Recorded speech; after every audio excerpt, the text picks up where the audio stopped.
তারকা দম্পতি তাহসান খান ও মিথিলার বিচ্ছেদ নিয়ে এতদিন গুঞ্জন শোনা গেলেও তাদের কেউ মুখ খোলেননি।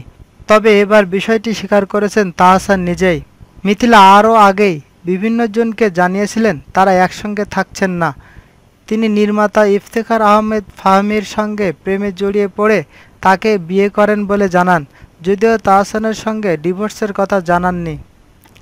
একটি অনলাইন পত্রিকাকে এ বিষয়ে তাহসান বলেন, আমি ও মিথিলা দুজনেই সিদ্ধান্ত নিয়েছি বিচ্ছেদের আনুষ্ঠানিকতা চলছে। গত কয়েক মাস ধরে বিচ্ছেদের কথা আমরা ভাবছিলাম। মানসিক চাপ থেকে মুক্তি পাওয়ার জন্য অবশেষে আমরা এই সিদ্ধান্ত নিয়েছি। তাহসান আরও বলেন, আমরা অনুভব করছি এ ধরনের খবরে আপনারা কেউ কষ্ট পেতে পারেন। এজন্য আমরা দুজনেই আপনাদের কাছে ক্ষমা চাইছি। আমাদের ভালোবাসার সম্পর্কে নীতিবোধ ছিল। বিচ্ছেদের পরও এমনটা থাকবে বলে আমরা আশা করছি। আমি এবং মিথিলা দুজনেই এখন কঠিন সময়ের মধ্যে দিয়ে যাচ্ছি। ওই সময়ে আপনাদের সবার সহানুভূতি আমরা কামনা করছি। বিচ্ছেদের খবর তাহসান নিজের অফিসিয়াল ফেসবুক পেজেও দিয়েছেন আজ বৃহস্পতিবার। তাহসান ও মিথিলা দুজন প্রেম করে বিয়ে করেন 2006 সালে।